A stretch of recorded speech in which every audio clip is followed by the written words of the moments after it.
Hi, I am Dr. Anubhav Sangwan. I am a laser and laparoscopic surgeon. आज मैं आपको बताऊंगा कि एक बहुत ही कॉमन सर्जिकल डिजीज है जिसको पाइल्स या हेमरोइड्स कहते हैं। इसका बहुत सोशल स्टिग्मा है। इसके बारे में मैंने पहले भी अपनी वीडियोस में समझाया है। तो इस वीडियो में मैं आपको थोड़ा सा विस्तार से समझाऊंगा कि पाइल्स होते क्या हैं, उन किन घरेलू नुस्खों से हम पाइल्स होने से बच सकते हैं, अगर पाइल्स हो गए तो क्या ट्रीटमेंट होना चाहिए। सबसे पहले आते हैं हेमरोइड्स, पाइल्स, मस्से, लेटरिन के रास्ते के मस्से, ये क्या होते हैं। जैसा कि मैंने बताया है कि हमारा लेटरिन का रास्ता एक प्रोटेक्टिव लेयर से कवर्ड होता है जिसको म्यूकस मेम्ब्रेन कहते हैं। कुछ कारणों से ये प्रोटेक्शन कमजोर हो जाती है। जैसे ही ये कमजोर होती है तो लेटरिन का रास्ता, जिसको एनएस कहते हैं, लास्ट पॉइंट, उसके 3 सेंटीमीटर अंदर हमारी खून की नलियां होती हैं जो कि लूजली अरेंज होती हैं, जिनको होल्ड की होती है आपकी प्रोटेक्टिव लेयर। जैसे ये वीक होती है, ये और लूज होने लगते हैं और लटक के मस्सों की तरह लटकने लगते हैं जो कि ब्लड से भरे होते हैं, और इन्हीं को पाइल्स कहते हैं। सिम्टम्स क्या होते हैं?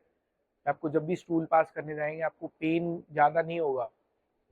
पाइल्स के कारण से पेन नहीं होता, पेन होता है एनल फिशर के कारण, जो मैंने आपको पहले अपनी वीडियोज में समझाया है। तो इनके कारण होती है ब्लीडिंग। हो सकता है फिशर आपको साथ में हो तो आपको पेन भी हो सकता है स्टूल पास करने में, स्टूल पास करने में जोर भी लगाना पड़ सकता है। लेकिन पाइल्स अगर हैं तो आपको ब्लीडिंग जरूर होगी, और वो ब्लीडिंग काफ़ी ज़्यादा, वो एक गश के साथ, एक पिचकारी के साथ निकल सकती है, या स्टूल पास करने के बाद ड्रॉप बाय ड्रॉप काफ़ी ब्लड आ सकता है। आपका जो पूरा पोट है वो रेड हो सकता है। तो वो ब्लीडिंग पाइल्स के कारण होती है। अगर थोड़ी सी ब्लीडिंग हुई, 2-4 ड्रॉप हुई और स्टूल के साथ लग के आई, वो ब्लीडिंग फिशर के कारण होती है। अगर आपको ऐसी ब्लीडिंग हो रही है, मतलब आप हेमरोइड्स या पाइल्स से ग्रस्त हैं, you are suffering from haemorrhoids. अब इसका मैनेजमेंट पार्ट में अगर आए, हम इसको कैसे पहचान सकते हैं। अगर पाइल्स ग्रेड 3 या इससे अबव हैं तो आपको कुछ मस्से से बाहर आते दिखेंगे लेटरिन के रास्ते में, तो आप महसूस भी कर सकते हो। अगर ऐसे कोई मस्से आ रहे हैं जो अपने आप वापस चले जाते हैं, आप पुश करने पर वापस चले जाते हैं, तो आपको पाइल्स है। ब्लीडिंग मैंने बता ही दिया। बाकी आप किसी भी कंसल्टेशन सर्जन के पास जाके कंसल्ट कर सकते हैं। वो एक इंस्ट्रूमेंट होता है प्रोक्टोस्कोप, उससे आपकी एग्जामिनेशन करेंगे। उस प्रोक्टोस्कोप से हम 3 सेंटीमीटर अंदर तक देख सकते हैं। तो वो एग्जामिनेशन में हमें पाइल्स दिख जाएंगे, वो कंफर्म कर सकते हैं। या आप कोलोनोस्कोपी या सिग्मोइडोस्कोपी करवा सकते हैं, उसमें दूरबीन द्वारा हम 15 सेंटीमीटर या 25 सेंटीमीटर अंदर आंतों में देख सकते हैं। तो उसमें भी हम पिक्चर क्लिक करके पाइल्स को कंफर्म कर सकते हैं। तो ये सब है इन्वेस्टिगेशन इसके। अब ट्रीटमेंट पार्ट, इसके क्या घरेलू नुस्खे हैं या क्या एक्सरसाइजेज हैं जो आप कर सकते हैं। घरेलू नुस्खे वही हैं जो चीज़ें हमारी प्रोटेक्टिव लेयर को वीक करती हैं, जैसे लंबा बैठे रहना। अगर आप 45 मिनट इन स्ट्रेच से ज़्यादा बैठते हैं तो आप अपनी हैबिट डाल लें कि 30 मिनट में खड़े हो जाएं, 10 मिनट तक खड़े रहें, फिर से बैठ जाएं।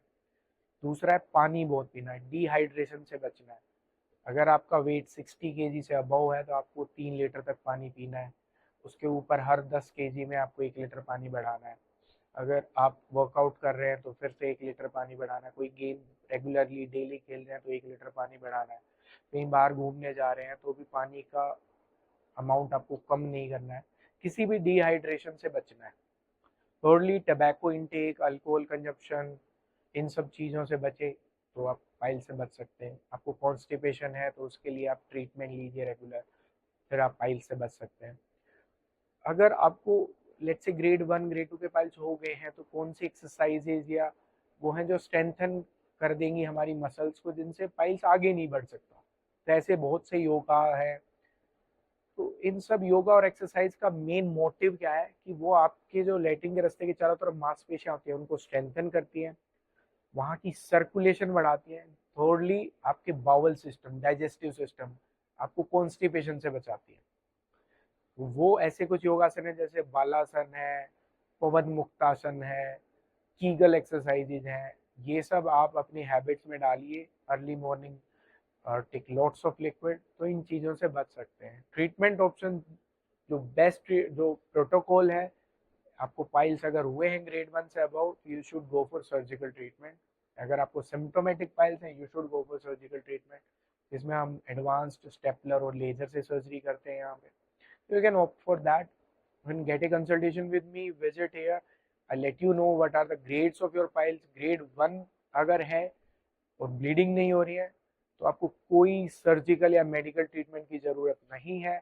सिर्फ आप ये जो एक्सरसाइजेज हैं ये कीजिए और अपनी प्रिकॉशंस रखिए पानी और खाने में। अगर आपको ग्रेड 2 विदाउट सिम्टम्स है तो भी आप बिना सर्जरी बिना दवाइयों के सिर्फ स्ट्रिक्ट प्रिकॉशन रख के उनको ठीक कर सकते हैं। लेकिन अगर ग्रेड 2 एंड अबव है या ग्रेड 2 विद सिम्टम्स है तो आपको सर्जिकल ट्रीटमेंट लेना पड़ेगा। मेडिकल ट्रीटमेंट इसका सिर्फ आपको सर्जरी के लिए टाइम गेन करने के लिए होता है। किसी भी मेडिकल ट्रीटमेंट से आपके पाइल्स ठीक नहीं होते। ठीक है सर, अगर आपको ऐसा कुछ सिम्टम हो रहा है, gate A consultation with me. I will be here in Gurgaon hope clinics. Thank you so much.